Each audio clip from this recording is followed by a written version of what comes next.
নতুন একটি নাটকের শুটিং চলছে আর সেই শুটিং সেটে শুরু হয়েছে নতুন বিতর্ক। কারণ জনপ্রিয় অভিনেত্রী জান্নাতুল সুমাইয়া হিমিকে দেখা গেছে ছোট পোশাকে, আর তা দেখে ক্ষোভে ফেটে পড়ছেন নিলয়ের স্ত্রী। এক প্রত্যক্ষদর্শীর মতে, শুটিং দেখতে গিয়ে নিলয়ের স্ত্রী বলে ওঠেন, এগুলো কি নাটক হচ্ছে নাকি কিছু আর দেখানোর চেষ্টা। আমাদের সময় নাটক মানে ছিল শিক্ষা, এখন তো সবই দেখানো। এই বক্তব্য সোশ্যাল মিডিয়ায় ঝড় তোলে। কেউ বলছেন তিনি সত্য কথা বলছেন, আবার কেউ বলছেন অভিনেত্রীদের স্বাধীনতা নিয়েও ভাবা উচিত। নাটকের পরিচালক বলেন, গল্পের প্রয়োজনে যেটুকু দরকার সেটুকুই দেখানো হয়েছে, এতে কোনো বাড়াবাড়ি নেই। হিমির পক্ষ থেকে সরাসরি কিছু না বলা হলেও তার ঘনিষ্ঠ মহলের মতে এই বক্তব্য তাকে বিব্রত করেছে।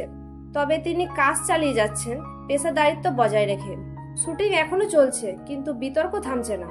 আপনি কি মনে করেন নিলয় স্ত্রীর ক্ষোভ ঠিক ছিল, নাকি এসব বিতর্কের দরকারই নেই?